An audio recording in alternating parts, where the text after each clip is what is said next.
I am from USIM, University of Science Islam Malaysia. Dia macam ada related juga lah sikit dengan UIA ni. I don't know probably its name. I've been involved in treating mental health ni more than 10 years lah. I've become pakar for the past 7 years. So yeah, more or less have been working in hospital and also in private setting as well. Issue always evolving. For a start, when I start to being a lecturer, I start my research in this Islamic medicine. That's why Shakir have read just now is from my bio somewhere. I don't know where you guys dig that up. So yeah, that was my introduction in my previous bio. I started my research in Islamic medicine, not really studying the integration, more of engaging and try to understand why our society, Malay society, to be specific, so obsessed with this jinn possession. So and then in my bread and butter as a psychiatrist, and I deal with a lot of mental health issue. Part of the issue with the Malays reluctant to seek medication or to seek treatment, professional treatment, because of this, because of the belief or because of the misdirected belief in jinn possession. So when I dig up, nobody is trying. Nobody is trying to question the belief. So that's why the road path being paved. This paved the way for me to study and to research on Islamic medicine as well. So yeah, whatever we believe right now, I can put in a nutshell. It's like 80% cultural and just 20% is really from the religion. And anyway, that was like 5 years ago. Now my passion is more of like writing. Yeah, Alhamdulillah, I've written my first novel. Hopefully that will be my first of many. Hopefully, and Alhamdulillah, it won a competition by a publisher. I believe some of you guys tahu kot penerbitan fiksi ni. Orang muda mesti baca fiksi. A lot of novels there. I mean, in fact, fiksi memang keluarkan novel saja. So I won among the 6 of the winners. So Alhamdulillah, recently. That was my first fiction lah. And then before that, I written the Depresi Terpuruk Rasa Ingin Mati. That is a non-fiction, buku fakta lah. So yeah, I would say that is the only two my solo book, co-author, but this two is my solo book lah. So yeah, Alhamdulillah. Thank you. Okay, thank you, Dr. Azlin, for a little bit introduction about yourself. So, jadi kalau kita dah kenal siapa speaker kita, which is two of the most, we can say like frontliner lah in the battle of mental illness. So, kita dah kenal, jadi tak bolehlah cakap tak kenal ke tak cinta. Jadi dah cinta, dah kenal kena cinta. So, without further ado, let's proceed with our first round. Before that, Dr. Farid, are you there?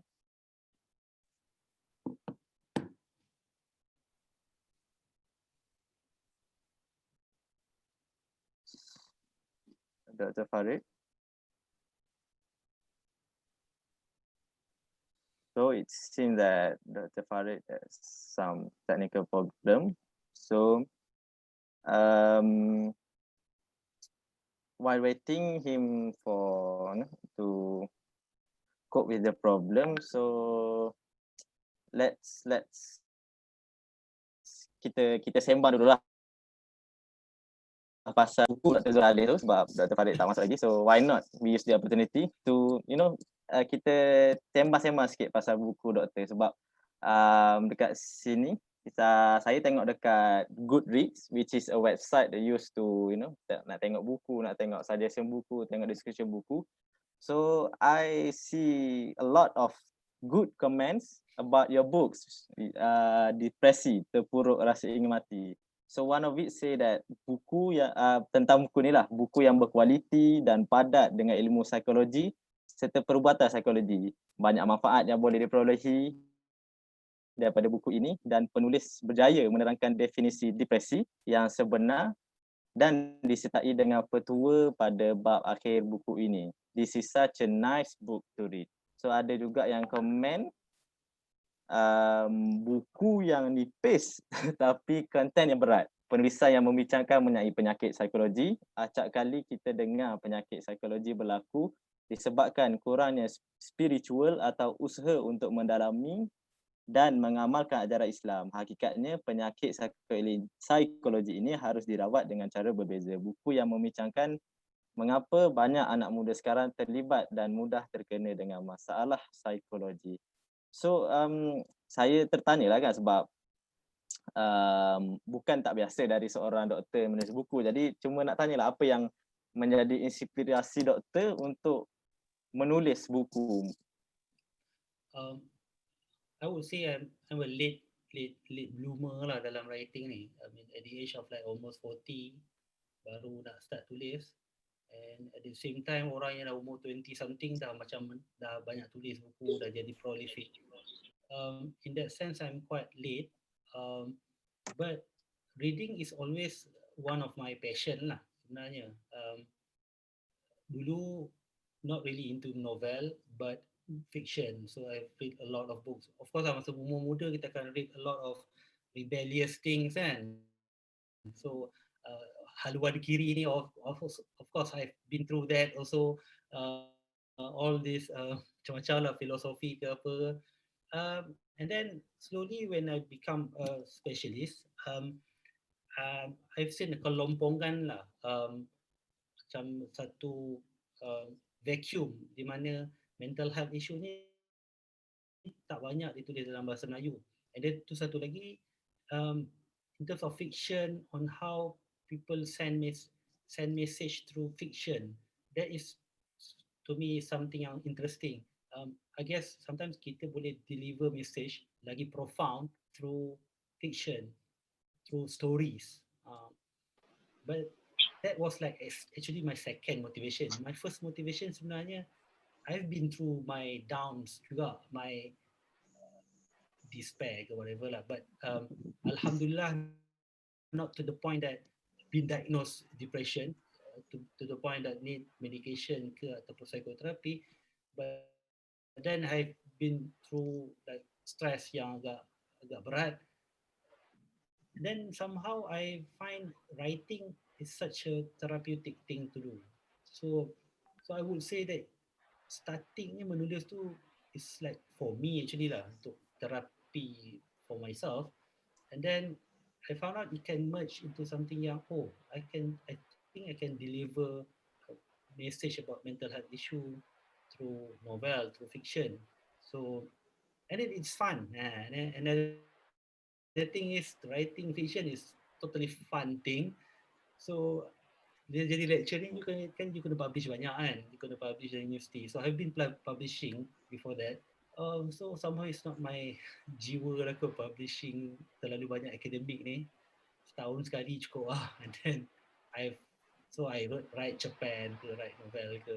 So it's fun. And then the people in the circle of literature, circle sastra ni pun, I make make new friends yang interesting, yang bukan science people. So very interesting. I've learned a lot from them.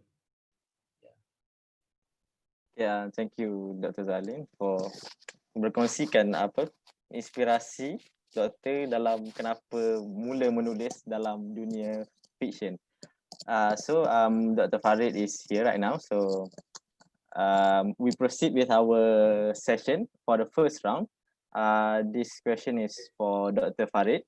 So as a medical student, how do you know, or how do you identify yourself that you are suffering from depression, and what are the cause of it from your own experience? And is there any symptom that you experience throughout knowing that yourself is a depression patient? So, thank you for the question. I'm so sorry that I was connected just now. This time was here. So, for the question, how to identify that I was having a depression. So, back when I was in 2013, um, I was in your medical student. We have a very major exam. I'm sorry,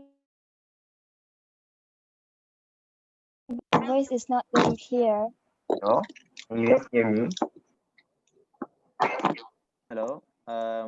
Yes, your voice still not very clear, doctor. Hello, hello, hello. Yes, a little better. Okay, okay. You guys can hear me now better. Yes, better than before. Okay. Okay. So, all right. Okay. So for what during my study, it was in second year of medical study back in 2013. Our syllabus, we have a very major exam at the end of the second year. So the second year is first year, and around April, it started with probably because I was very stressed at that time, thinking how to strive for the exam, how can I pass? Because if I cannot pass the second year exam, I cannot proceed to the third year study, which is the clinical study. So what happened? I started to feel very lethargic in target. I cannot focus in class. I cannot concentrate, and the toll of the depression was um taking toll on me. Like the depression started. Back then, I didn't know that I was having depression. Um, I thought it was like, okay, maybe I'll just start it midnight class and whatever. But later on, my friend told me that I didn't look as cheerful as before. Because I was a very happy-go-lucky kind of guy. I like to crack joke with my friends, but I become even more pendiam. I didn't talk a lot. I start to, even if I smile, it doesn't look genuine. I maybe just smile for a while, and then after that, it become very flat face, and I cannot enjoy the activities I did before. So at that point, I learned that about depression because I was actually going through in psychiatry. There's this diagnosis of psychiatrical manual of mental disorder. At that time, it was positive. So I was like going through, oh, what's the symptoms of depression? Maybe I feel like because it doesn't feel right. It doesn't feel like I was concentrating. It doesn't feel like just normal tiredness. So when I went to the symptoms, I feel like, oh, I have this symptom, but I didn't take treatment at that time because my excuse at that time was I was too busy. I was too busy. I cannot attend clinic, and I'm kind of scared. What will my friends see? They know that I'm having mental illness. Even back then, at the back of my mind, I feel like, oh, maybe my friends will not like me after this. Maybe they think I'm crazy, that something is wrong with me, and they don't want to at that time. So it was very very stressful for me. And I told my mom. I told my mom what happened, and when I went back during uh, semester break, that was like for 2 weeks. So my mom, of course, like we have like alternative treatment. At that point, maybe my mom was thinking like, maybe ada gangguan. This is a cultural thing that we will encounter when we are dealing with mental illness. It's cultural influence, and we don't want to, maybe we don't want to go to the doctor because we think, okay, maybe doctor will get to medicate me and have to take medication for so long. So this kind of stigma that we're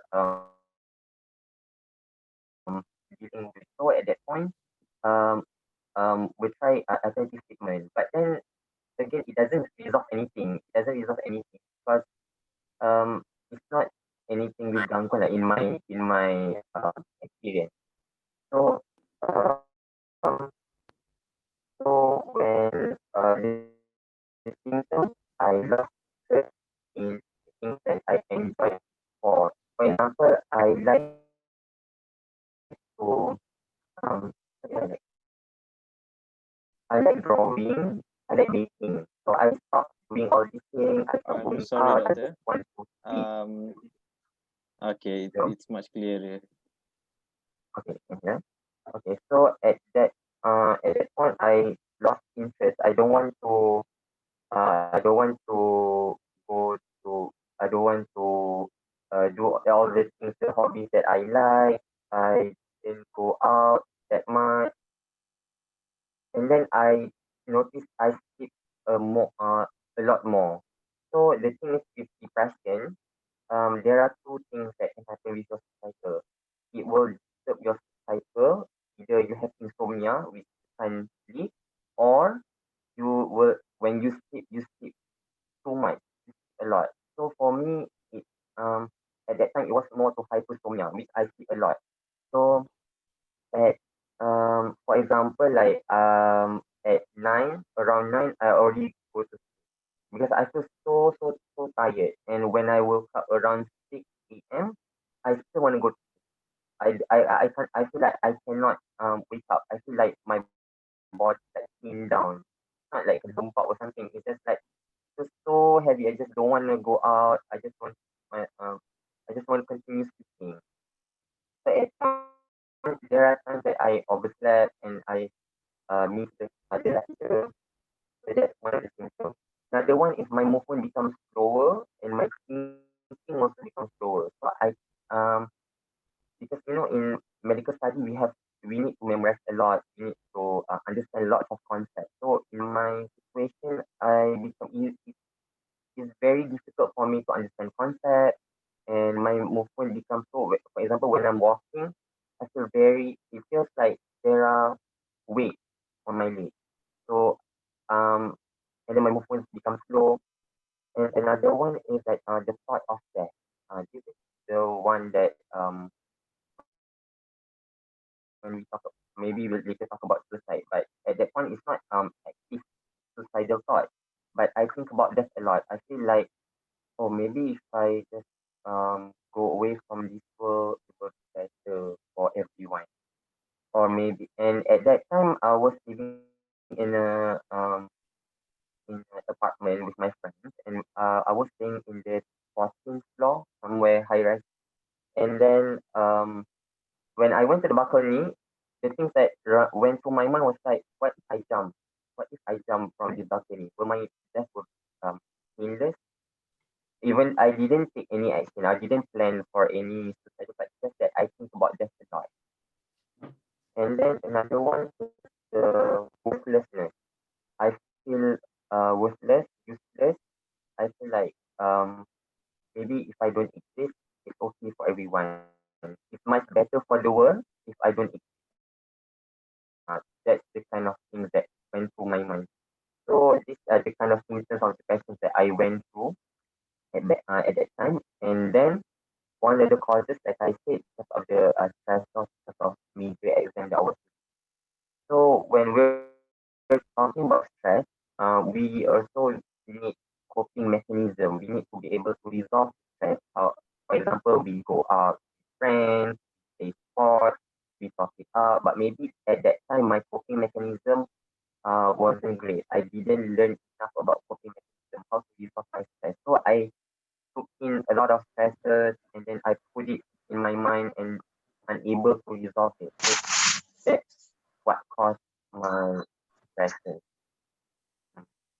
So, so forth. So that's what I went through. So thank you Dr. Farid for a really membuka mata experience that open our eyes, open our mind, and some of it is really scary, especially when we talk about that. So a few symptoms that Dr. Farid had recently shared with us is, of course, the one that we all knows, insomnia, and sometimes it's the opposite one, where we sleep a lot. Second one is our movement and our mind become slower, jadi macam slow, nak fikir pun slow, nak gerak pun slow. And then, yes, the scary one is the thought of death. Even though it's not like Dr. Farid say, it's not an active like I want to die, but it's somehow we think about death a lot. And the last one is the hopelessness, the uselessness feeling. We feel that it is better for the world if it does not exist. So these are some of the symptoms that our doctor has experienced. So you said that it is all start from your sharing, start with the stress in academic, right? So in order to handle that, we need, like you said, need a coping mechanism. Whenever kita hadapi stres, kita kena ada cara untuk kita nak stres. Kita nak bersukan ke, kita nak keluar dengan kawan ke kita nak makan ke, anything that we need to cope with stress. So that's our first question to Dr. Farid. Once again, thank you. So let's move on to the next question to Dr. Zul Azlin. So what are the types of depression and its symptoms? Because some of us, maybe many of us does not, macam saya sendiri pun kadang-kadang tertukar tau, rasa, sebab sometimes I myself feel very down, very tak ada mood, very malas nak berjumpa orang pun tak nak keluar bilik pun tak nak, tiba-tiba rasa tak berguna. Is this a depression? And if it is, what type of depression it is? And in each depression types, what is the symptom? And what are the ways a psychiatrist do to help this patient according to their types of depression? Thank you, Shakir. First of all, I would like to congratulate and I would like to wish the best, Dr. Farid.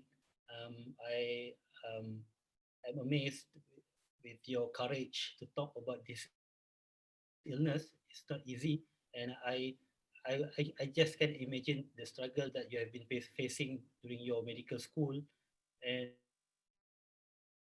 I wish you all the best, and hopefully that episode of your life make you a better person and a stronger person, inshallah, and also can be a lesson for us all. Um,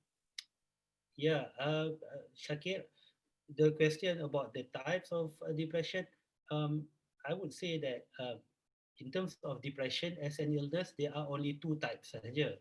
The chronic one meaning that it was a long-standing depression, and also the acute one. The long-standing one dalam psychiatry kita panggil dysthymia. Kalau you Google DYSTHYMIA, that is the chronic depression. Maksudnya the whole depression yang Farid cerita tadi, the whole symptoms tu, it continues for years, more than 2 years. So that is like, I mean, but then the quality, the intensity was not that bad. Meaning all the symptoms yang Dr. Farid sebut tadi, tapi the intensity was not that great. That's why suffer saja all the symptoms for years. This one selalunya berlaku bila treatment tu tak ada, kesedaran tu tak ada, and then access to treatment tu pun jauh, for example, and that is a chronic. And then the acute one is the usual major depressive disorder. This one yang paling common, yang paling orang jumpa. Okay, I guess that one leave that to the doctors to diagnose, to decide. But then more importantly for us all adalah macam yang Shakir sebut tadi, how to differentiate with our daily stress. Takkan semua orang kena jumpa doktor psikiatri. Yeah, I agree. I mean, the fact that we talk about mental health is a good thing. In fact, that a lot of psychiatrists talk in social media, in broadcast media, whatever, or some of the psychiatrists writes pula, is a good thing. But then at the same time, kita macam semua benda kita nak jadikan itu mental illness. That is also, that's my own point of view juga. Kita akan rasa semua penyakit tu macam mental illness. Dan bila kita fikir macam tu, kita cepat dapat anxiety pula. Now we are talking about depression. There are also another illness yang common juga is anxiety. So now we have being anxious of having mental illness. So now senang je dalam nak tahu dia depression ataupun stress biasa, ada tiga prinsip lah orang kata. First of all, the accumulation of symptoms yang banyak tu. You dengar Dr. Farid sebut simptom satu persatu pun you dah letih dengar kan. So simptom dia banyak. Simptom dia bukan sekadar sedih, ataupun simptom dia bukan sekadar macam Shakir bangun pagi, alah boring lah ini, macam malas betul lah ini kelas, whatever kelas yang you tak suka kan, you macam alah. So frustration, bengang ataupun you just letih, itu tak cukup untuk kata you depression. Itu just like stress lah, because the symptoms tu ada probably like 2 or 3 saja. So tapi kalau symptom tu macam Dr. Farid sebut tadi, apart from being sad, you have like loss of pleasure, you have worthlessness. That's more important thing. That's a very important symptom, worthlessness, rasa tak berguna tu. And then number 4, thinking about death. Jangan tunggu sampai fikir suicide. Fikir about death tu is a precursor of suicide sebenarnya. I've seen a lot. Sebelum saya teruskan, saya nak bezakan passive thought of death dengan suicide ni ya. Contoh saya bagi analogi ya. You berjalan kat jalan raya, and you berjalan kat tepi dekat pavement tu, and there are lots of cars lah running dekat jalan tu. Kalau orang passive thought of that, dia akan kata dunia ni tak, hidup dah tak berguna, aku harap-harap adalah kereta terbabas dan langgar aku. That is like passive thoughts of that.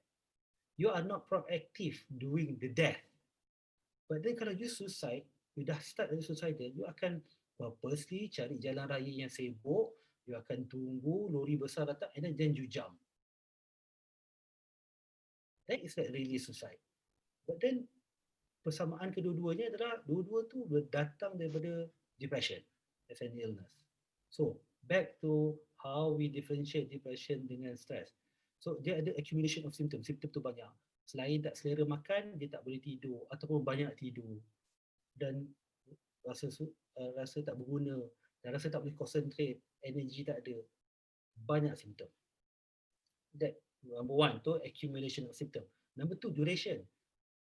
Kalau duration tu sekadar sehari 2 je ataupun seminggu pun, katakanlah seminggu you macam stress, you bengang lah, kena tinggalkan makwa, for example, kan, your age ni itu isu utama tu. Isu perubahan kabinet ke apa tu tak penting. isu percintaan kita ni penting. So kalau frust, katakan you frust, and then for 1 week tu you memang tak bangun tidur ataupun nak ponteng kelas, asyik marah-marah. That is not fine, not fine. Something has to be done with that, but it's not a depression. It's a stress. It's a normal daily human being stress. So of course you have to deal with that. You have to like whatever the problem is, you have to address that. You have to talk to people. You have to solve it. But it's stress. 2 duration. Number 2 kan tadi accumulation of symptom, and then number 2 is the duration. Number 3, your functioning. So let's say kalau your functioning tu, you still boleh makan, you still boleh bangun, gosok gigi, you still want to mandi, still okay lagi. Tak nak pergi kelas, fine lah. You malas nak jumpa orang. 3 hari tak pergi kelas, okay lagi. Tapi you still eat, you still groom yourself, you still mandi sikat rambut. So that is functioning. Functioning ni ada 3 atau ada beberapa aspek. Your work ataupun your study, And then number 2, your social interaction. And number 3 is your self-care. Itu paling minimum lah function sebagai umat manusia ni, your self-care. So kalau tiga-tiga ni barai, koyak, and for a certain duration yang panjang, 2 weeks or more, then you are probably in depression. Tapi kalau functioning you mungkin koyak sehari lah, tak mandi sehari tu kan, frust menonggeng lah orang kata, anak aku tak nak mandi lah hari ni. Tapi esok you dah start mandi boleh, you sendiri tak tahan dengan bau badan tu kan, you mandi. That's fine, that is like stress, human being is stress. So I guess that's important. Itu satu hal lah nak bezakan stress dengan depression. You guys have to know, we have to know, kita ni tengah stress, and what should we do with that? Sampai kita kena take some time off from whatever lah. Kalau kita terlalu banyak belajar, kita kena some time off. Kita kena tanya orang ke, kita kena berbual dengan orang ke, ataupun meditate, for example. Orang selalu suka kata baca Quran and zikir. I don't want people to baca Quran kosong je. I want them to connect with God. Connect with God ni tak perlulah you baca Quran sampai 1000 ayat pun. You contemplate about Him, connect to Him, talk to Him. Talk to Him tu yang I rasa dalam masyarakat kita ni kurang perkatakan. Talk to God ni. So kita tu satu hal lah. Meditate, kita ni meditate yang macam kering. Kita tak meditate, really talk to Him. Tuhan ni being tau, being yang memang wujud, yang ada, dia sebenarnya akan respond. So kita, that's something yang, that's a spiritual coping je lah. But the realistic coping tu, whatever problem that you have, you should address. You jangan biar, if you tak puas hati orang, you should find ways to bagi tahu you tak suka ataupun tak suka dengan certain things with this housemate. Kalau you rasa you ada problem telling things yang you tak suka, you should find help. Contohnya with counsellors ke, why am I have difficulties to say things yang I tak suka? Kenapa I tak, itu ada problem being assertive, being tegas. So sometimes some of us, kita ada masalah untuk jadi tegas. So lama-lama kita simpan. Lama kita jadi stres tu berkumpul banyak, kepanjangan, dan lama jadi depressed. So sometimes some of us macam tu. So stres bukannya penyakit mental, tetapi stres juga bukan sesuatu yang macam okay, kita relax buat tak tahu je. We have to deal, because bila time ada stres, baru kita progress as a human being. Otherwise we won't progress. Otherwise we are in heaven actually sebenarnya kalau kita tak ada stres. Hopefully, insyaAllah. So yeah, menjawab soalan kot. Yeah, thank you Dr. Zul Azlin with the great sharing, which is let me repeat again what Dr. has said earlier, that in terms of depression, there are only two: the major, the long-standing one, the chronic one, the depression one, the chronic depression, and the acute depression. So, but what more, we have to look into is to differentiate between a normal stress, a human being stress, and a depression. Because, like I said earlier, even myself sometimes think that I am in depressed, but actually I just the normal stress with dengan kelas lah, dengan awet kan, dengan apa-apa kan. So the important thing is what should we do? Maybe we want, like Dr. said, in one of the way is to meditate, and meditate, do a meditation that is meaningful, not just an empty meditation. So thank you once again, Dr. Zul Azlin, for a nice, great sharing. So we get back to Dr. Farid. So can you share a little bit of your feelings, your journey, your hardship that you face throughout the challenges in fighting this major depressive disorder? All right. Okay. So thank you to Shakir, and I say thank you to Dr. Zul Azlin for the very kind words and wishes for me, Amin, Allah, and to you too, and everyone here. So, talking about our feelings, my feelings journey and how I cope with depression, Dr. Zul made a very good point about the depression, that is accumulation of the stressors, the symptoms, the period involved, tempo, and the functioning involved. So, in what happened is that the first episode that I went to was about when I was in second year of medical student, like I said just now. Um, the it from the April until December of 2013. So that's about what month of depression symptoms. But Alhamdulillah, at the end, after the exam, the symptoms went away after I went for Umrah. Okay, disclaimer, what I'm saying here is not that when you have um depression or any mental issues, just go for Umrah or just go. It's not the same for everyone. But in my case, Alhamdulillah, the symptoms stop after that, and probably because even though it's quite for long, but later on it improve. And despite not taking treatment. So in that sense, I'm very grateful that the episode is off. But I was officially diagnosed with depression when 2000 December 2018. What happened first, like I mentioned earlier, I started working as a house officer, a trainee doctor in UMM, PQM. At that point, I was tagging, doing what works and trying to adjust and cope with all the tasks in the ward. It was a very, very stressful situation again for me because I woke up around 5 a.m. every morning and then go to all the work and trying to resolve the ward work. For example, I was in the department that time and we have to see about 40 patients in the morning round. So we have a team of other senior doctors, medical officers, specialists, and whatnot. But everyone has their task. But for me, because I was the only, I was starting my job at that point. So it's just trying to adjust to the stresses that was very hard for me. So and tagging period. So every day I woke up around 5 a.m. I go back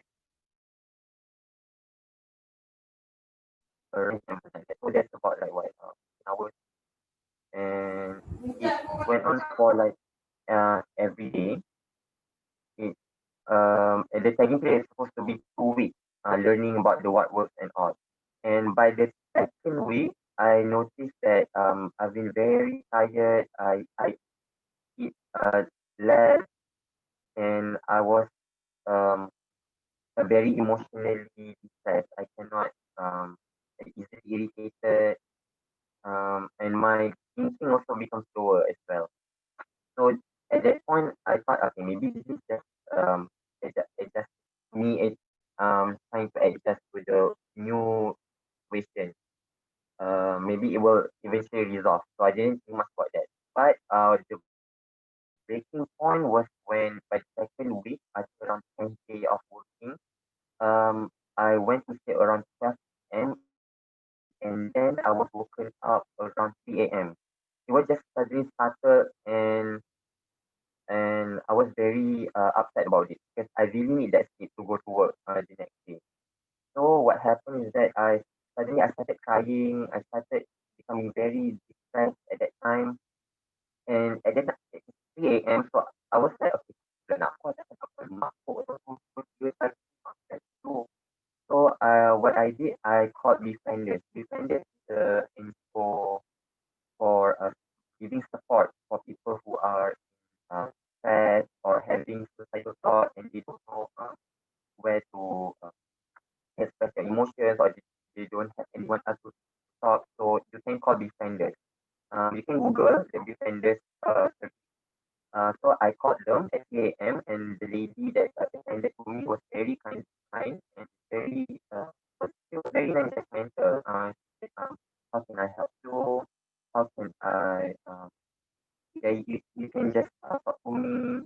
um, uh, and I was talking to her for about 1 hour, talking about what went through, what I was going through, and then uh, I concluded that I think I need to go to the psychiatrist because this is not me. This is not it. It really disturbing my functioning. I cannot. I don't feel like the without me.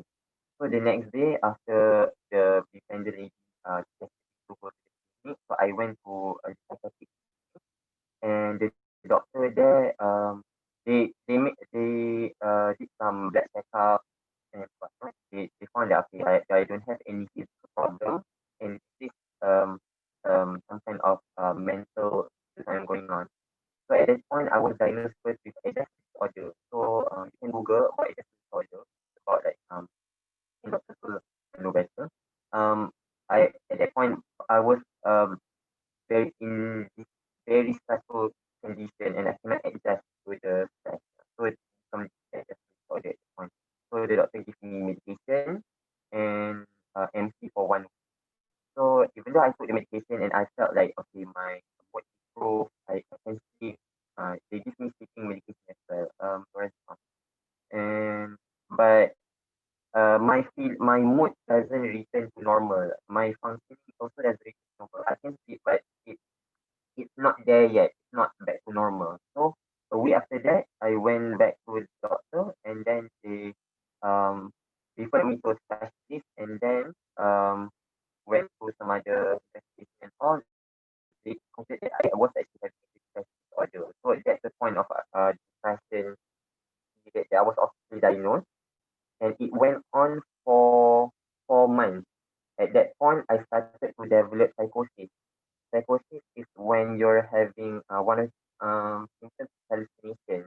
I started to hear voices. The voices telling me, you didn't hear, you didn't do, kau tak patutlah wujud, kau menyusahkan patient, kau kerja lagi doktor, nanti mesti ada orang mati sebab kau. That kind of voices I heard in my mind. And this is despite ongoing treatment, and I was in prolonged MC for 4 months because even when I tried to go back to work, there are days that I went back because I took the MC. My hands were shivering, I was trembling, I cannot concentrate at all to my work.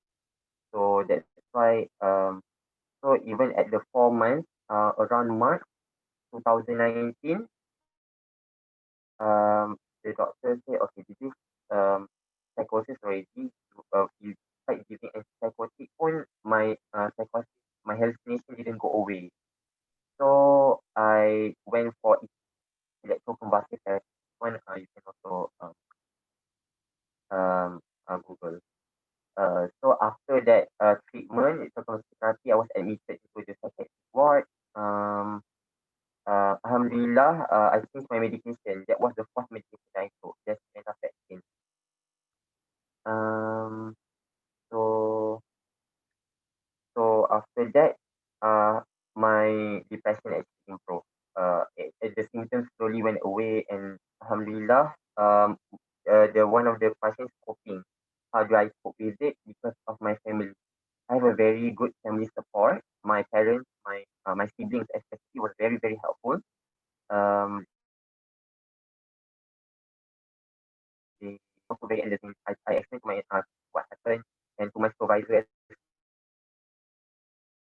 well. And after the fourth month, I decided that I need to quit the job because I don't think I can return with even though my depression symptoms have improved, but I'm afraid that it might re-trigger my depression.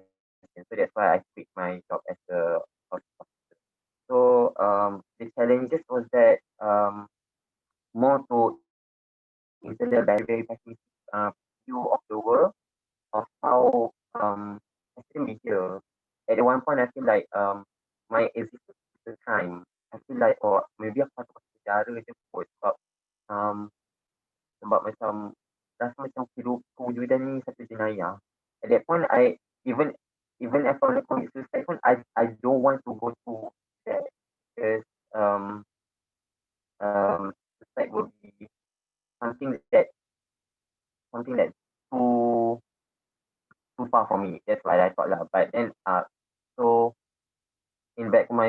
maybe I should be here. Maybe I should be here for my existence. So something like that. I was battling with my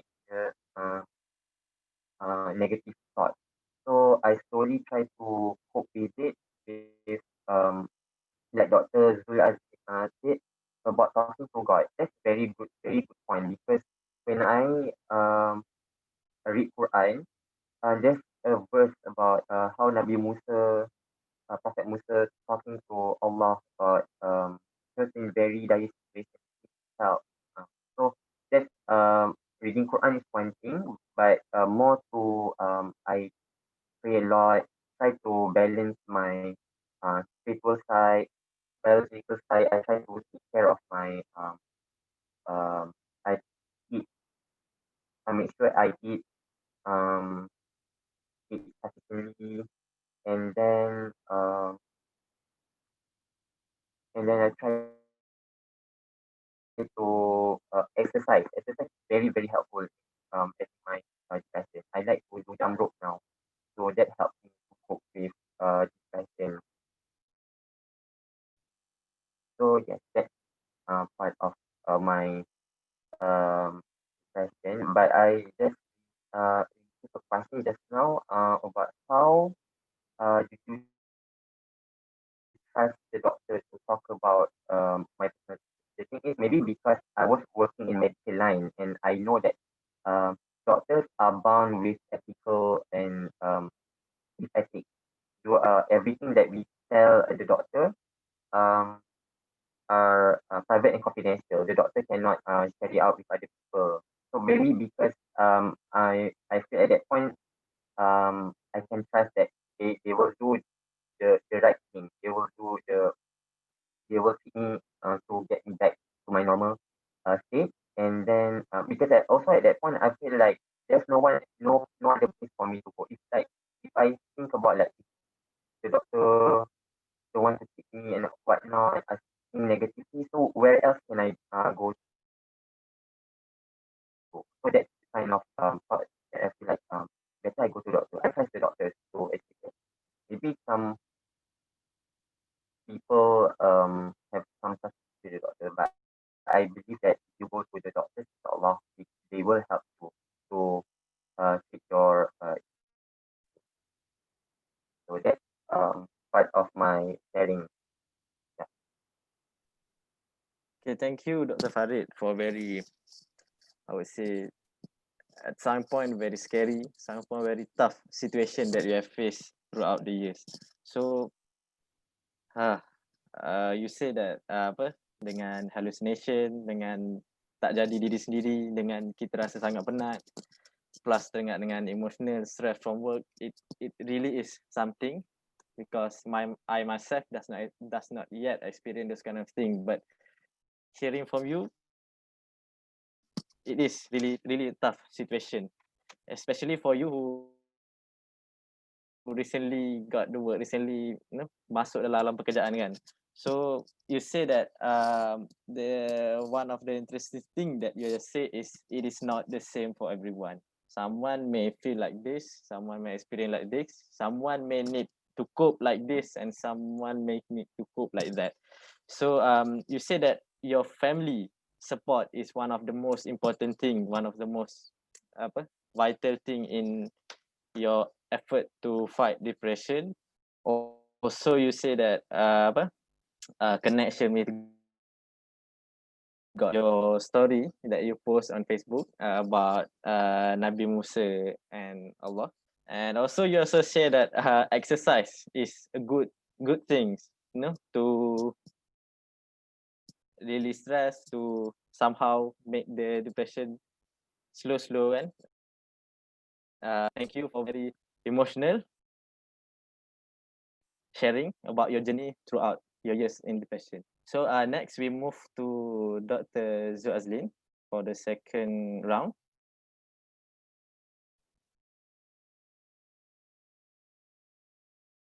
So the question is it from the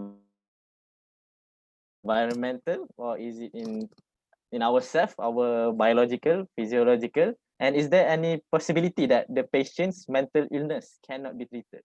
Okay. Thank you. Whenever I teach my medical students about the etiology or about the causes of mental illness, I always give a framework of biopsychosocial spiritual. I've discussed a lot about the biology, psychology, and also the sociology. And then at the same time, I discuss about spirituality on the separate lecture, for example. But at least in psychiatry, generally all over the world, we agree that mental illness should be seen from these three, at least: biological, psychological, and social.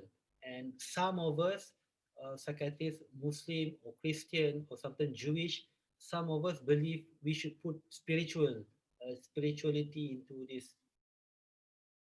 three component. Anyway, my point is, whenever we talk about mental illness, there are not only genetic or biological factors that should be we discuss or we should be emphasized.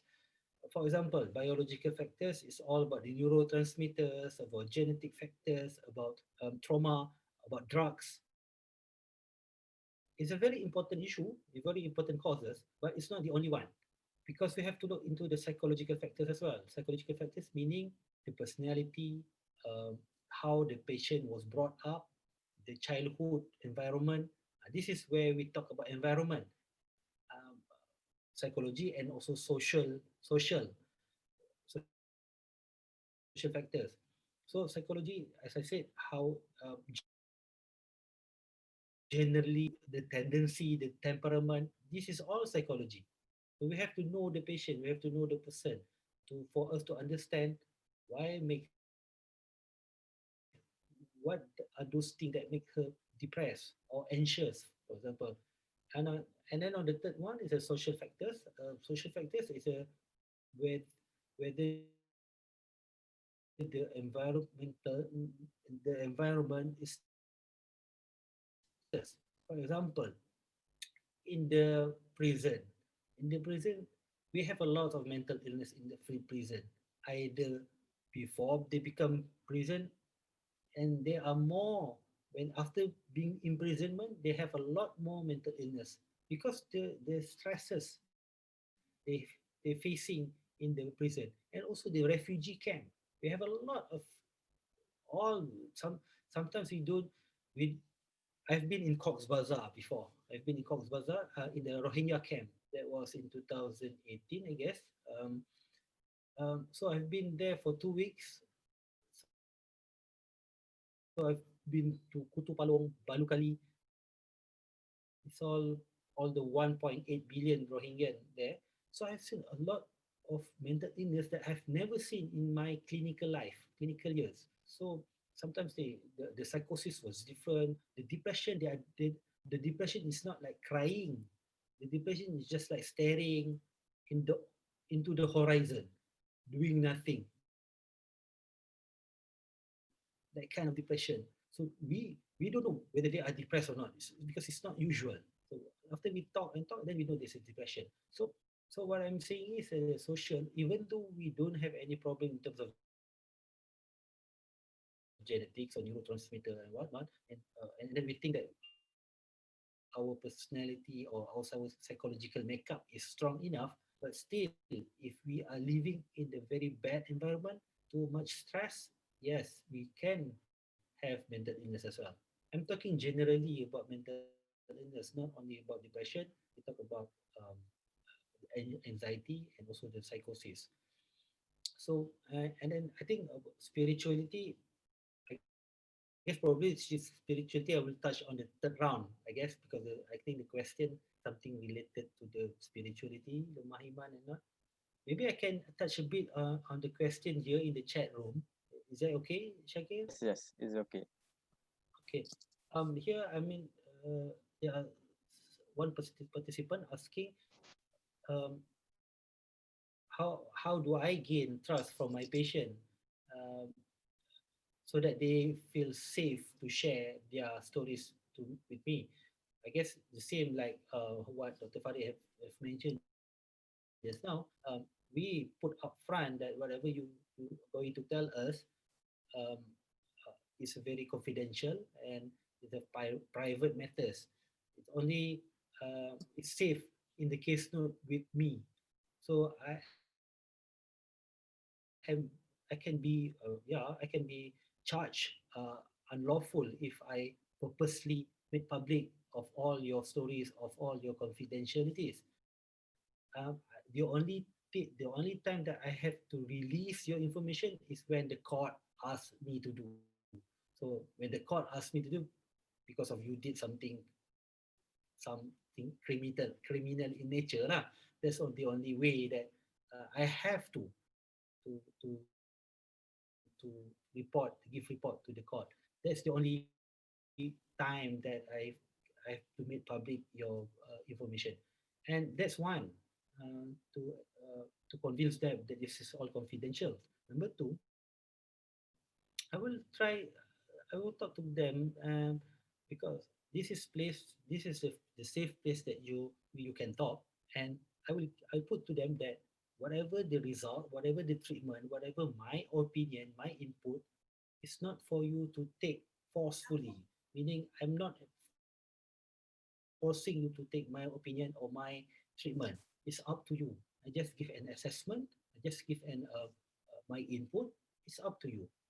So sometimes our culture, our society, when we talk about doctors going to see doctor, kita akan rasa macam once dah see doktor, sampai mati dah akan jumpa doktor tu, macam dah terpaksa ikut dengar cakap doktor tu. So it's not right, it's not correct. You have a right to say no. You have the right, you don't want the treatment. It's all right. So that's it helps sometimes to say that to say that way um, to the patient. So it makes them more convinced lah, to, to listen to whatever we our input is. What do and don'ts of a public or family that we can do to help someone that we know who are struggling, in mental illness without knowing the root of the problem? Okay. Another question is, I guess maybe I rephrase the question. What can we do um, as a friend or as a public person, as anyone, when we see someone that is struggling with the mental illness, but then we don't know the whole story? So what should we do with that? I guess we first of all, as a Muslim, we just make dua with or without them knowing, because I guess the dua that in secrets, in private, is really valuable, it's really precious, right? You don't need to tell people that we are making dua for them. So either you tell them or you don't tell them. As a human being, as a Muslim, you make dua for a person, any person, any stranger. Secondly, I'm sorry, doctor. Can you speak up louder, because some of the audience said that they cannot hear your voice very clearly. Oh, really? Yeah. Ah. Okay. Right. How about now? I think it's okay, better. Okay. All right. I don't know from where should I begin. I guess probably from the last question. Doctor, Yeah. I think we should keep Rolling. yes, Keep on rolling. because I think Okay. no, Sure. no, I think we should let aside the question, because there's one second part of the question that I think you still not answer it. Is there any possibility that the patient mental illness cannot be treated? Okay. Yeah, there are. You are asking about Yes, generally the generally. mental illness, right? You are not asking about Yes. specifically depression. Yes. Yeah. I have to say mental illness is not curable, but treatable. So it's two different things: curable and treatable. Curable meaning that you are cured from cancer, meaning there is no more cancer, so you are free from cancer. So there are some mental illness that you cannot be free from the mental illness. For example, schizophrenia. Schizophrenia, generally, you cannot be free from schizophrenia. The schizophrenia is always there. It's just that you can treat them. Treat in the sense you can control the symptoms, you can make them functioning as a normal human being. So that what it means by treatment. We don't, we cannot chase away or get rid of the schizophrenia, but we can treat, make them more functioning. We can reassure them. We give them medication, get rid of the symptoms, and then we rehabilitate them. We make them whatever strength that they have, whatever skills that they have, we reinforce and we nurture so that they can function in the society as normal human being. So yeah, there are some mental illness that is not curable. Another diagnosis, autism, childhood diagnosis, autism, autistic spectrum disorder. Yeah, we cannot cure them. It's always there, but definitely with what service that we have now, the knowledge and the techniques that we have a lots of autism that is functioning well because of that, because of the intervention. So that's my answer for the incurability or treatability of mental illness. Yeah.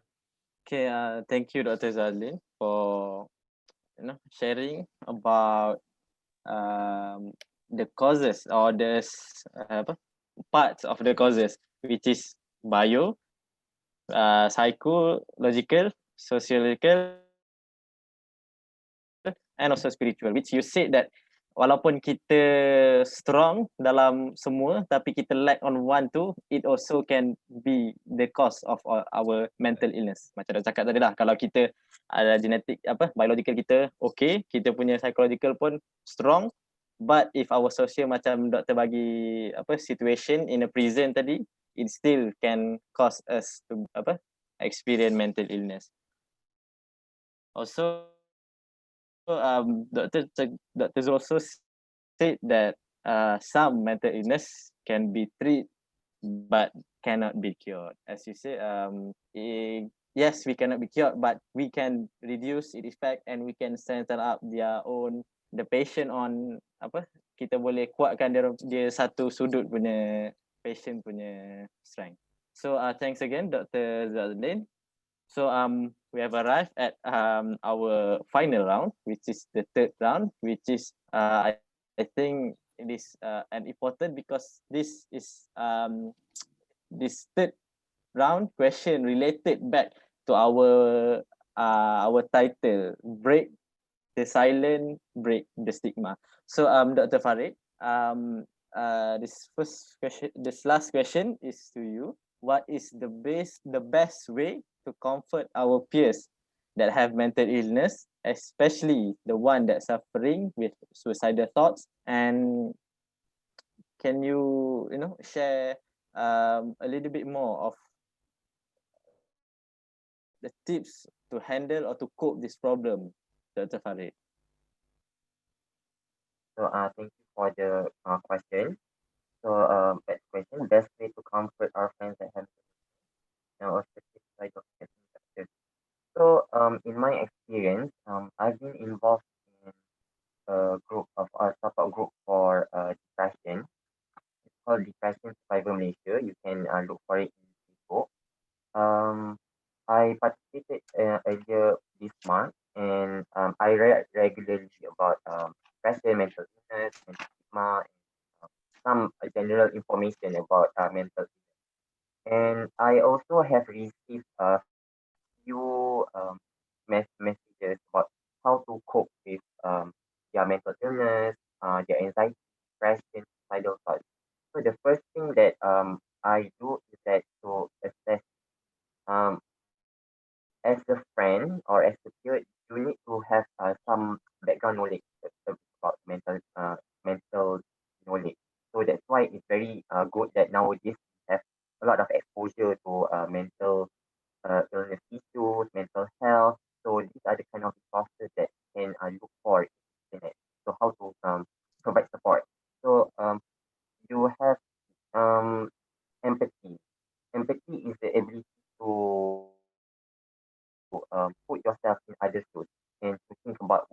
going through. So, for example, in people who are experiencing mental illness, especially those who are having suicidal thoughts, the one reason why they're thinking about suicide is not because they just want to die. They want to terminate the pain, the emotional pain, they are very tired with bearing um, the emotional burden that they're carrying around. So when they arrive at suicidal thoughts, thinking about death, they are actually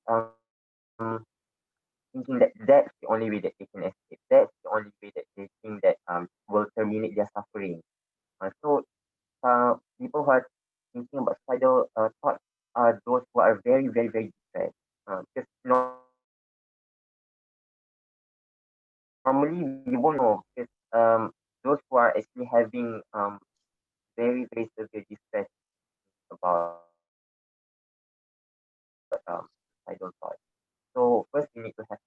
Second is what I've gathered. One of the few resources that I look for is called psychological first aid from WHO, World Health Organization, that talk about 3L: look, listen, and link.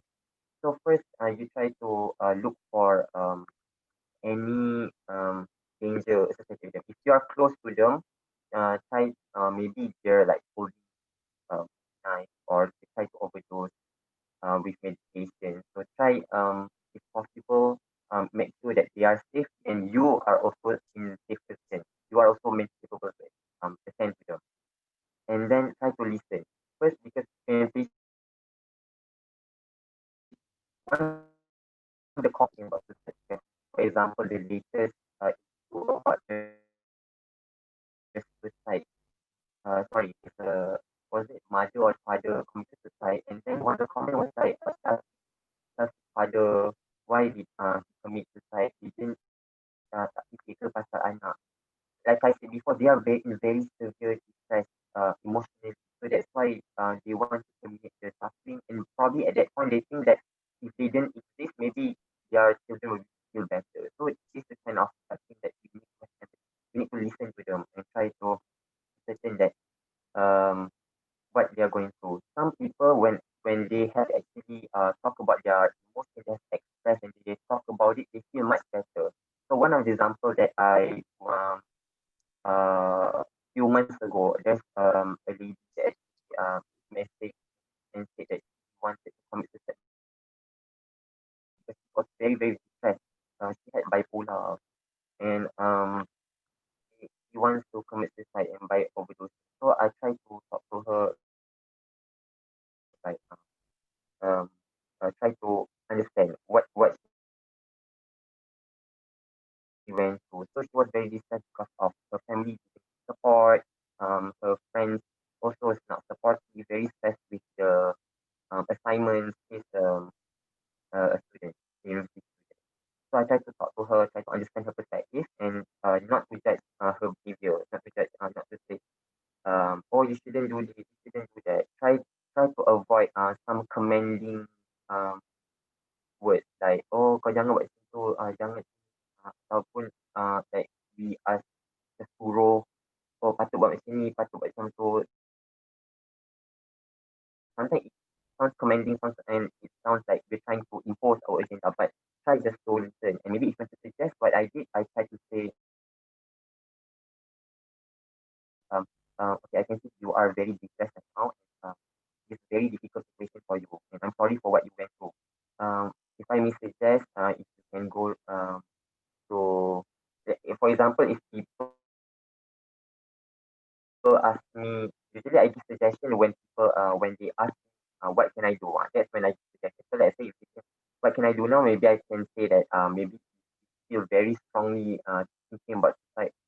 Maybe you can go to the emergency department because suicide is it requires immediate medical attention. Suicidal thoughts, suicidal behavior as well. So maybe we can go to the department. And then the other thing is usually I talk to them, and they most of them said that they feel much better after talking to them, and they don't feel judged. So that's main important. Try not to judge them. Whatever they talk about, maybe they're very stressed about their parents. It, in parents and all, but if they are talking about, oh, I feel like macam kenapa mak aku buat macam ni, tak patut lah, rasa macam nak pula nak marah apa semua, just try to listen to them. And then so when we sorry so when we listen to them, they feel like, okay, there's someone else that actually understand my emotions. Because one of the things is they feel like no one understands what they are going through. No one understands what the stress that they are feeling. So that's why they feel very stressed out by the situation. And then so other factors that can about suicidal behavior, like I said, are stresses. One like Dr. Zul talk about the biopsychosocial paper model. It's very good, and I actually try to apply it in my daily life as well. One of the things is because of social support. They don't have social support. That's why it can be very, very stressful. They feel isolated. For example, like students, if your teammates, your colleagues don't understand what you're going through, so that's why you feel isolated. They don't feel supported. So if you notice that your friends are going through this kind of situation, try to ask them, how are you feeling today? Are you okay? Anything I can help you with? What's bothering your mind? Maybe initially they might feel if they don't want to talk, force them to talk macam, oh nak cakap tak apalah ni, don't just if they don't want to talk, it's okay. It's okay if you don't want to talk about it now, but do know that I'm here for you. We provide support. So yeah, so from my experience, how you can cope, how you can provide support for your friends and people who are affected.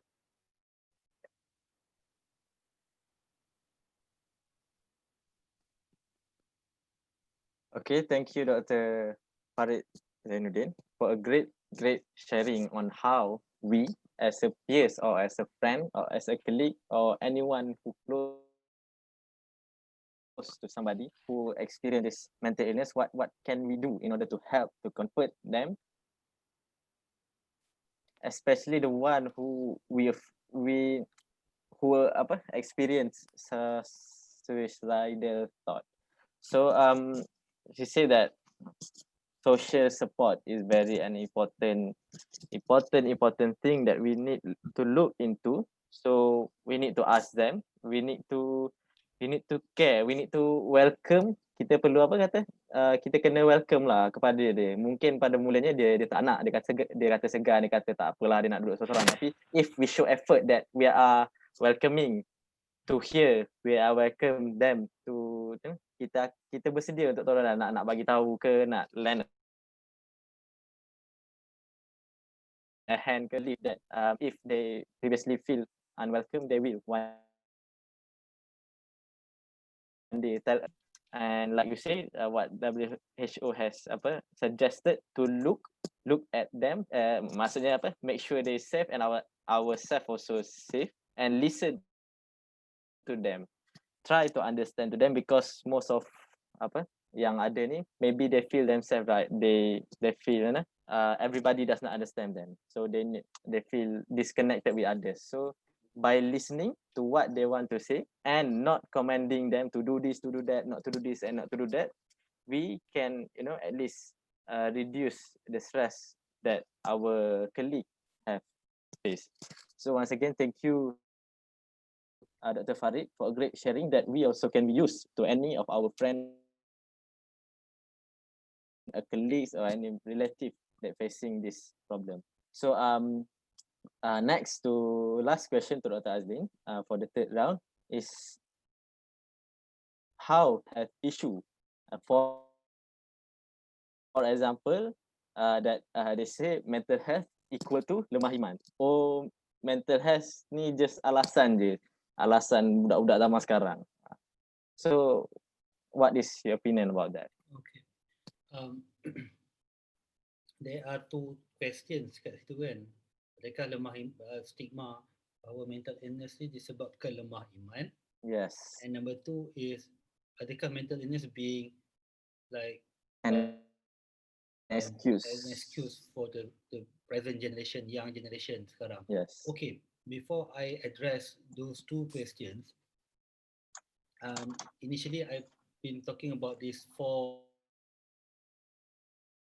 biopsychosocial spiritual paradigm ataupun components on how to see mental illness punya causes.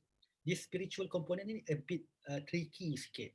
Okay, one thing is spiritual is not about religion. That's one. So we have to be, I might sound, some of you might think that I'm pretty liberal saying this, but we have to be very objective. The world we are living in, 6 billion people, not all Muslim, that's for sure. And another thing is, not everybody believe in God. But yet, how come mental illness ni happens in the same percentage? Maksudnya, orang yang tak percaya God pun ada mental illness, orang yang percaya God pun ada mental illness. So, sama ada orang percaya God tu God yang satu, ataupun multiple God, ataupun Trinity, it doesn't matter. The mental illness happen in that religion. So I guess this is something about medical. Just like when we talk about diabetes, we don't talk about diabetes in the prism atau in the perspective of religion, betul tak? We don't talk about diabetes whether Muslim has got more diabetes rather than the Christian or rather than the atheist. We have never have that kind of forum. Funny, right? So, yeah. But then why mental illness? We talk about religion or spiritual. So this is an illness. It happens across the religion. Okay, that's one. That's why we don't talk about religion actually. We talk about purely spiritual. When we talk about spiritual, those yang lack meaning of life tu sebenarnya yang easy to get mental illness. So meaning of life ni can be very wide lah. So of course we as a Muslim, we thought that meaning of life ni our meaning of life ni adalah world is temporary, hereafter is permanent, and we try to please our God and we try to live this world as good and as happy as possible. More or less lah, macam tu lah meaning kita generally as a Muslim lah, kan? Because according to the Aqidah, according to the Din lah. But then kita kena fikir orang lain pun tak semestinya dia percaya satu God, but they also have their own spirituality. So meaning, what are their spirituality? There can be many things. Ada orang, dia punya meaning of life yang adalah to be about football, contohnya. Sama ada dia main bola, ataupun dia manage bola, ataupun dia own football club. It's all about football. That's his meaning of life. I've read about this case report about a person in somewhere Latin American. Dia ada depression. It's an academic journal. Case report of depression. Dia ada depression. It's a guy, a 40 years old guy, is depression. And then more or less paper tu about spirituality lah basically. So in the end dia cakap depression dia because of dia being prevented from involving in the football, because dia rasa bersalah kat wife dia, and then dia dah tak involve sangat managing klub-klub kecil je, bukan klub yang famous kita dengar ni pun, klub-klub kampung. But then bila psychiatrist yang tulis paper tu discover that this is his meaning of his life, and it was taken out of him, and he was depressed. So showing that spirituality is all about meaning lah sebenarnya. So when we talk about spiritual component in yang menjadikan mental illness tu, in generalnya kita bercakap tentang meaning. Siapa yang lost meaning tu, mudahlah dia nak goyang dan tergoncang gitu. But then religion, on the other hand, I believe can give strength to whatever musibah, whatever mishaps, whatever difficulties that people are facing. Religion, I mean God. God is one of the big important one of the important strength a human being can have in order to face uncertainties, to face difficulties. So um, the thing is, it's not only about mental illness. Everything, exam, kesusahan, whatever, COVID, being socially isolated, um, diabetes, penyakit fizikal lain, semua benda-benda difficulties ni, semua benda sufferings ni, you need God as part of your coping mechanism.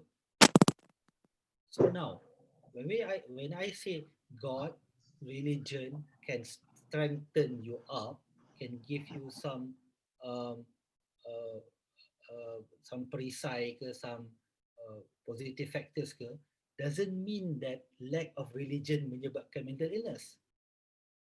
So it's not like the two same thing. Religion support you in your mental illness punya perjuangan, doesn't mean yang lack of religion, lack of iman menyebabkan you mentally ill.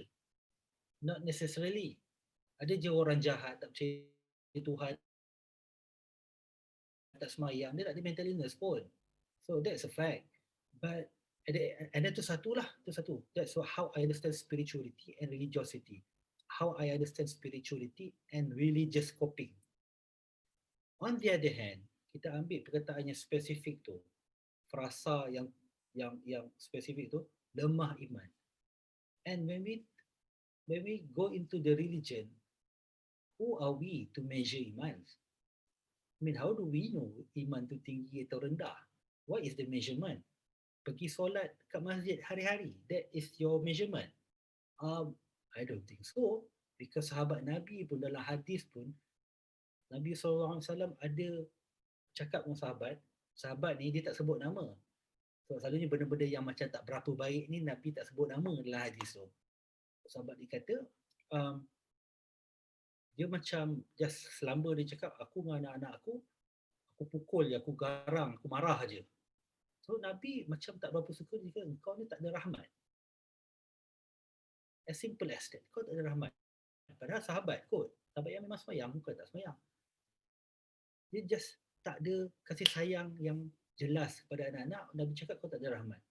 So showing that, maksudnya iman tu can happen, iman turun naik ni can happen to anyone except for Nabi, because he is the only one yang Allah cakap dia maksum lah. So after that, after Nabi Muhammad SAW, none of us are maksum. So we have our sin, we have our ups and downs, but we don't know when and how. Sometimes we know, sometimes we can like, oh agak-agak aku macam hari ni out sikit lah kot, okay, lemah iman kot. Even you pun you tak sure bila you lemah, bila you up, apatah lagi orang lain you boleh cakap you lemah iman ke tak. So meaning lemah iman ni very unfounded in religion.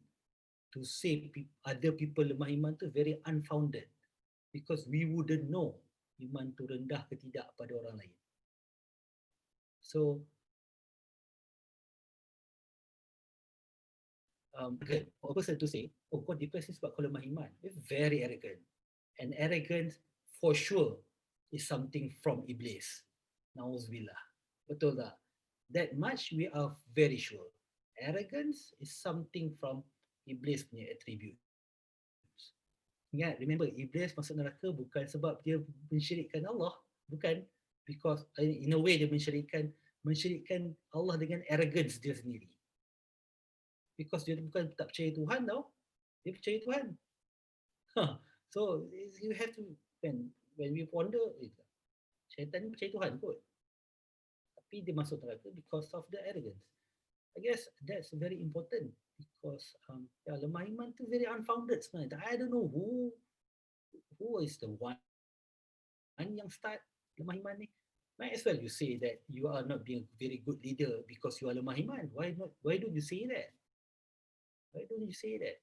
Why don't you say that those who corrupt are lemah iman? I mean, we know, but that we don't say that. Why mental illness? We, we, we bring in religion in a very bad light when we talk about mental illness. So one thing is very unfounded in religion. Satu lagi, mental illness is a disease, just like any other disease. Of course, religious coping can help people to get through the disease, of course. But to say the lack of religion menyebabkan the disease is the same like you say lack of religion menyebabkan you get diabetes. So, I hope boleh lah dapat kot I hope the sound was not interrupted. The message delivered clearly, hopefully, inshallah. I think, that's all from me. Okay, what about the second part that some elders blame or label the youngster that they use it as an excuse? Excuse, alright. Ya ke? Ya ke orang muda? Is it an excuse? I guess maybe you susah nak cakap. Maybe you guys, your generation ada banyak kesedaran. So you guys don't have a problem to see people, to see me, to see people like me, to see psychiatrists. You guys don't have problem.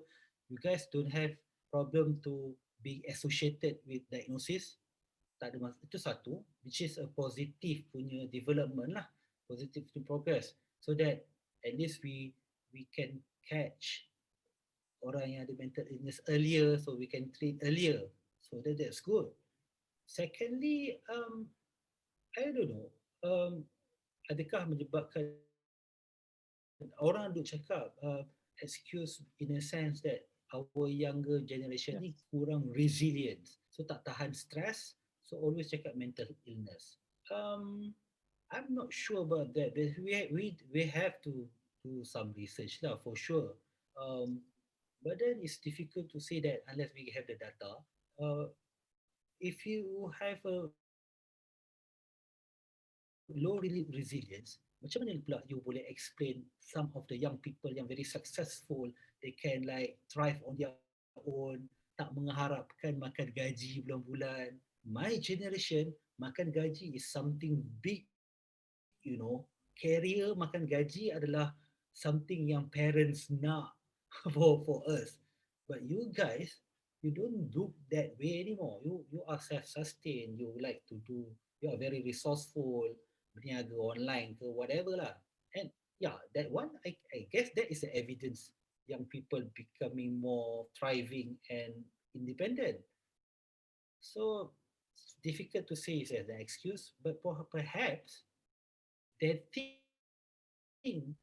when they are stressful, they want to voice that out. Maybe they want to share ke. So mungkin orang lain nampak macam excuse je ni. To me, it's just crying for help. Maybe you just talk to each other, the stress calm down. It's not a mental illness pun sebenarnya. Just like I said lah, mungkin they thought it's a mental illness, but probably because it's just a stress. Not, I don't think diorang punya niat saja nak jadi excuse. They just don't know this is stress ke mental illness. It's just that it's not an excuse. Clear ke, Shakir? Okay ke? Clear. Okay. Alright. Okay, thank you, Dr. Zalin, for another great explanation, especially about spirituality and religious religious lah kan. Beza antara spiritual dengan religious, which is spiritual is more to the meaning of life. Macam doktor bagi contoh tadi, if kalau dia passion dia kepada bola, tapi sebabkan dia tak boleh involve dalam bola tu pun boleh menyebabkan dia kena depression. Tak semestinya macam doktor kata, lemah iman, it is a very arrogant thing to say as apa nak kata sebab kan. Jadi So and one more thing about the resilience of nowadays youth, you just mentioned also, it actually rasa macam bangga pula kan doktor cakap tadi kan, yang generasi sekarang ni sebenarnya nak kata kurang resilient pun tak fair lah, sebab kita tengok pun macam doktor kata tadi, in nowadays youth is more independent, they take up more challenge, do something that never have done before, and maybe one of the reason yang kita nampak ramai yang mengadu atau menggunakan alasan mental illness ni, sebenarnya mungkin dia orang salah faham. Yang sebenarnya macam doktor kata tadi, they just not express their feeling, their stress, but the others understand it as nak cari perhatian lah, nak ni nak tu. So that's one thing that we can explain to others lah kan. Kita di sini yang kita dah tahu, yang kita dah nampak ni, mungkin kita take this opportunity to share it to others. So that conclude all of our rounds today. So once again, if anyway, we will proceed with Q&A session. So anyone who have any question, we will speak up directly or verbally. You can open your mic, and if better, you can open your camera to see your face. Shakir, So yeah. ni can I entertain Syahirah punya soalan ni in the chat room ni? Yes. Sure, can. You mentioned that kalau Allah tak bebankan manusia dengan perkara yang dia tak mampu, kenapa still ada orang suicide sebab tak boleh nak tanggung keperitan hidup. I guess ayat tu sendiri probably misleading. Kenapa orang still suicide sebab tak boleh tanggung keperitan hidup?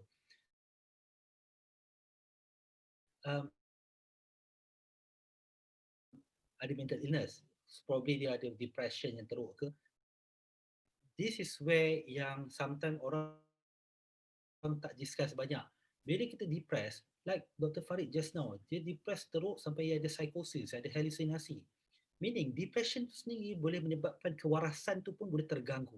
So, I believe orang yang purely suicide because of depression or because of psychosis ke, dia suicide because of kewarasan ni dah hilang at that point, at that particular point. So may Allah forgive him kalau dia mati because of suicide. May Allah forgive him. I think dia yang dah mati itu urusan Tuhan. Kita ni yang terkapai-kapai ni, macam mana nak uruskan dengan konsep ni. Kita je yang susah hati, especially the family ni face the stigma. Anak dia mati bunuh diri kot, and then the whole community said, anak kau ni masuk neraka, kubur dia tak boleh sama dengan kubur Islam because ada fiqh mengatakan orang mati bunuh diri tak boleh disamakan kuburnya. So this is about fiqh lah. But anyway, the stigma is still there. But people forgot bahawa orang yang suicide ni mungkin kewarasan ni dah tak ada. Dalam hadis pun sebut hilang beban, something lebih kurang begini lah kot matan dia kan. Beban dah tak ada pada 3 golongan ni. Orang yang lupa, orang yang tertidur, orang yang tak waras. Bukan orang yang lupa, orang yang tak balik, orang yang tertidur dengan orang yang tak waras. So orang tak waras ni saya rasa tergolong some of the suicide, most of the suicide case adalah orang yang tak waras. So yeah, thank you Dr. Zul Azlin. So how about Dr. Farid? Do you have any opinion, answer that you want to share regarding this question? About the questions about suicide, yes, like Dr. Zul Azlin said about the patient who has suicidal thoughts are already having mental illness. That's why it's very important, like I said, to listen non-judgmentally to when they actually express their concerns, their issues, why they want to commit suicide or they feel like they want to harm. It's not something that so normal people will do. It needs attention, and it needs someone to actually attend to them and provide care support to them. And we need to be able to ascertain this. one more about the lemah iman. I really like what Dr. Zul has said about the lemah iman, because when people say that when you commit suicide lemah iman, or you're having depression because of lemah iman, that's a very arrogant way of speaking. Because if you want to say about lemah iman, we have to think about that there are other people who have different faith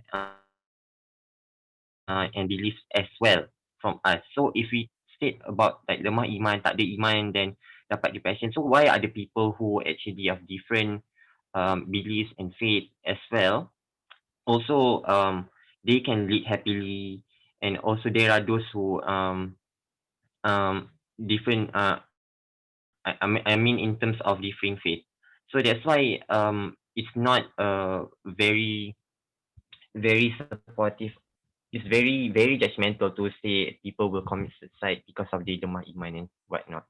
And I think one of the question is that, is it normal to self harm? Self harm is actually a coping mechanism uh to dissuade the pain. Uh, but it's not actually a very good way of coping self harm and suicidal behavior. That's why if possible, please seek treatment either from doctor, or you can actually they can actually provide therapy and yes, provide therapy to actually provide better coping mechanism, how to actually dissuade negative thoughts. One of the therapy that I heard about, cognitive behavioral therapy. This is a kind of therapy that some of the patients who need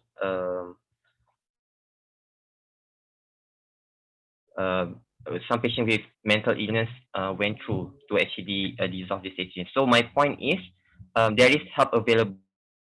So please seek help when you have issues Thank you, regarding Dr. mental Farid. health. Yeah. So like I said again, anyone had any question, just speak up. If not, we'll take a look at the chat room for the question. So I would like to read the question from our audience, Juri. Assalamualaikum.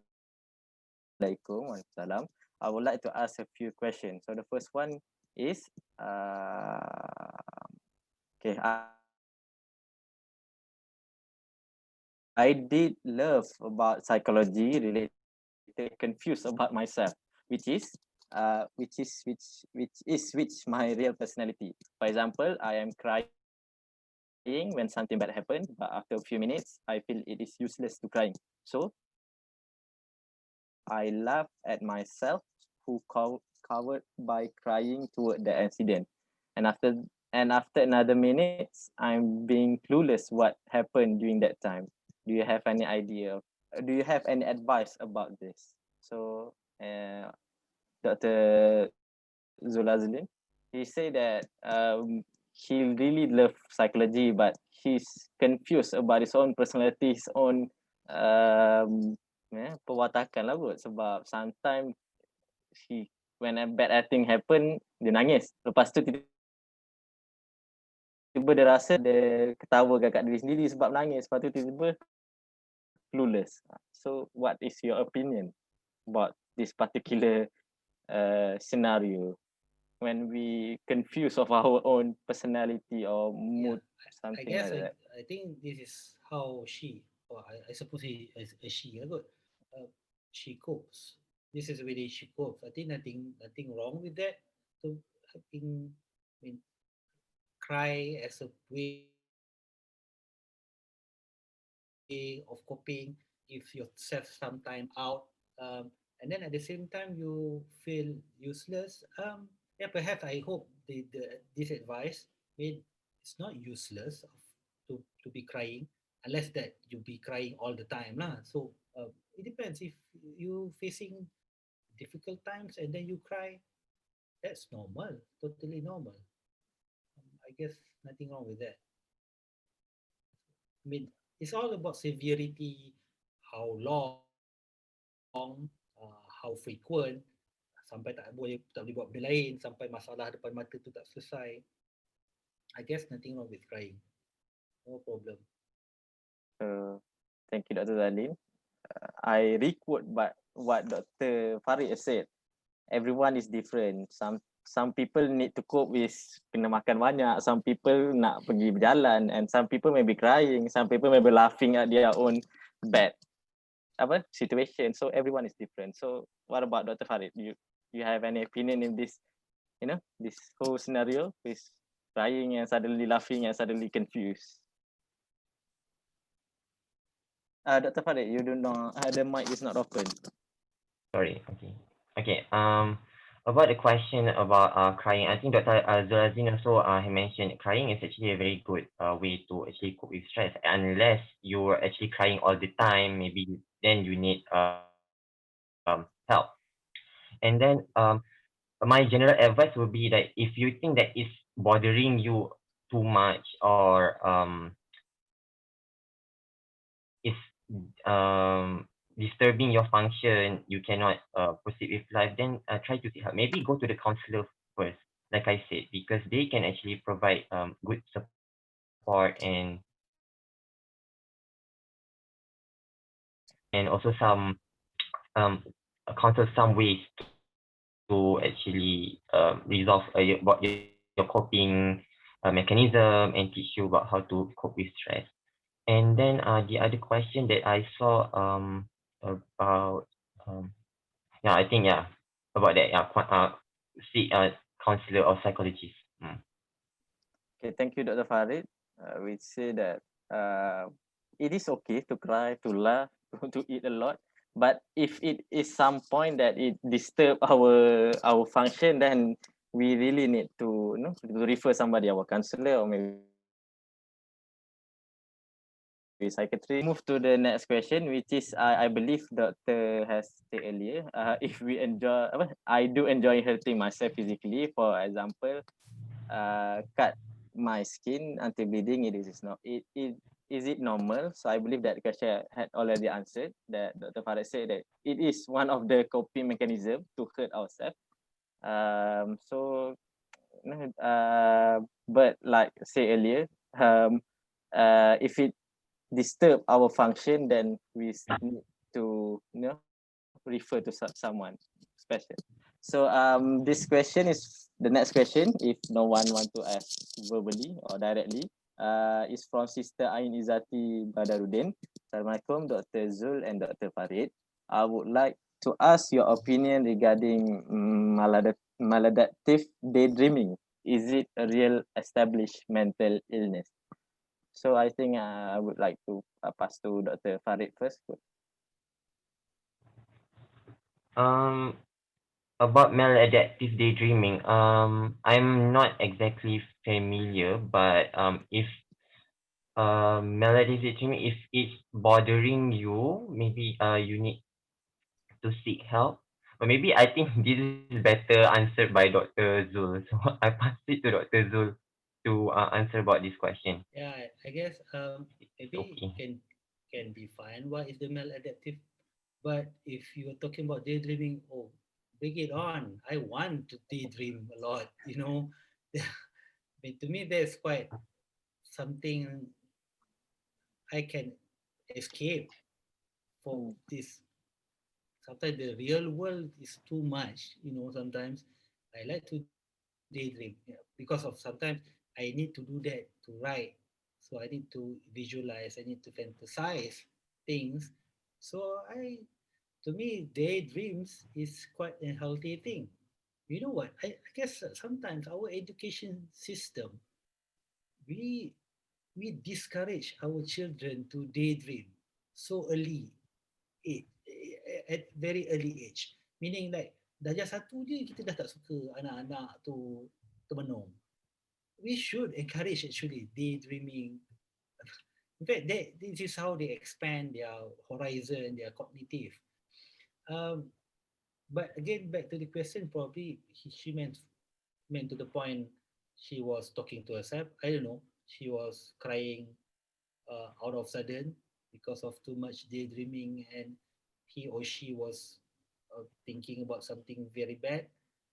Um, I guess daydreaming and overthinking should be differentiated. Sometimes we are not sure. We thought that is a daydreaming, but actually it's a overthinking, excessive thinking. or rumination, keep on thinking about the same thing, about the same problem that you cannot solve. So that's probably the case. That is problematic. Ah, so yeah. Okay, thank you, Dr. Zul Azlin. So we have another round 5 to 10 minutes. So let's proceed. If no one want to ask directly, this question is from Sister Ani Naswa. That is directed to Dr. Farid. I would like to ask Dr. Farid. Orang kata mental illness ini tanda lemah iman. What is your opinion? What to say to them who those say that lemah iman ni cause of mental illness? So pass to Dr. Farid. Okay, thank you, Sister Ani, for the question. Mental illness ni tanda lemah iman. So, like Dr. Zul Azlin has said just now, it's those who said lemah iman ni about mental illness is very, in a sense, yeah, it's very arrogant because they are also trying to put like, oh, they are very religious, ada iman tinggi, so that's why diorang tak kena mental illness. So to this kind of people, actually, what they are lacking is that the awareness and knowledge about what mental illness really is. So if you want to engage with these kind of people, you have to know where they are at understanding.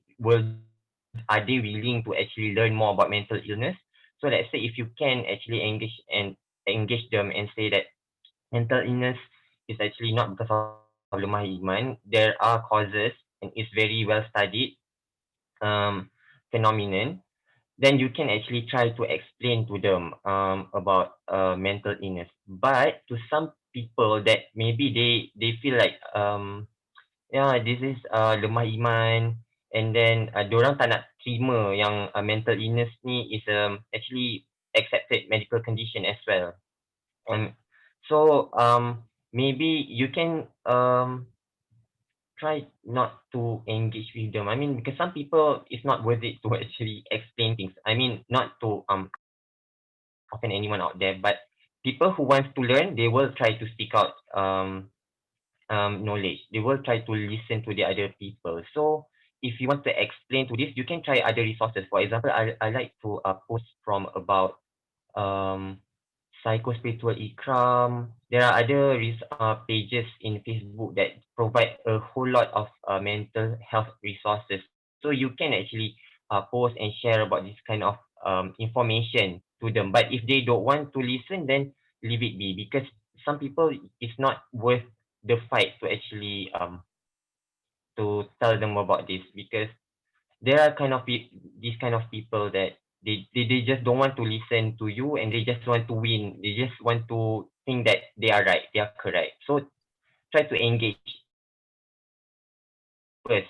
What's their acceptance level? So to this kind of person, so to Sister Ani, if you find this kind of people, so like I said, try to engage and assess first what are their beliefs about mental illness. If you think that they can be educated more, so you can try to share some resources. But if you think they just want to win, they just want to win the argument, so try to disengage from them. Yeah, that's my opinion and advice. Okay, thank you Dr. Farid with your advice that kita ajak sekali diorang untuk lebih mengetahui pasal mental illness, mental health.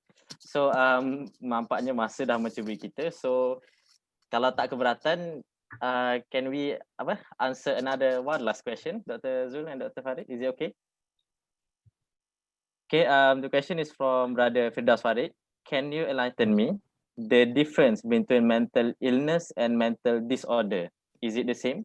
Okay, Dr. Zul Azlin. Same. Sama je. Sama je. Okay. Sama je. I mean, if you want to discuss in terms of the epistemology ke linguistic, yeah, we can like having a one separate forum to discuss that 2 hours, no problem. But I guess that's not important. It's the same thing. Mental illness, mental disorder, same thing. Yeah. Okay, Dr. Farid. Yeah, I mean, like Dr. Zul just mentioned, mental illness is the same thing, but it's just matter of terminologies. It's the same thing. Mental illness disorder. Yeah, that's my answer. Okay, as for that, we have reached our end of Q&A session, thus reached our end of this tonight program. So we really hope that you can benefit this, and not only benefit to ourselves, but we also have the duty, have the responsibility to share what we have learned, to share what we have gained, to share what we have known today to others who may not tak ada kesempatan untuk join ni, and especially to those yang lack of knowledge about this matter, mental health. So once again, thank you, Dr. Zul Azlin and Dr. Farid, for have time with us in discussion with this important matter, especially to the youngster, the youth who usually being attacked with this kind of stigma. So once again, thank you, and also thank you to audience who willing to be with us today.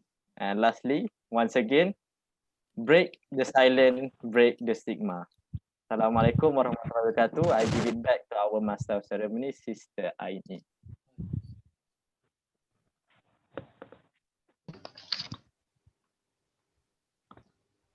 Thank you to Brother Shakir, Dr. Zul Azlin Razali, and Dr. Farid Zainuddin for the very amazing discussion. We hope the participants can use the knowledge to prepare themselves better in the future. On behalf of the organizing committee, we apologize for any shortcomings throughout the program. Ladies and gentlemen, inshallah we'll have a photography session. I would like to invite all participants to open the video.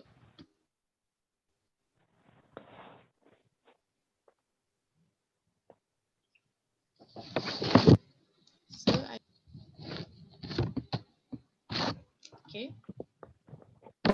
So 1, 2, 3. Okay, so another pose. 1, 2, 3. Thank you, everyone. So I think that's all. By the grace of Allah, let us end this event with recitation of Surah As and Tasbih Kafarah.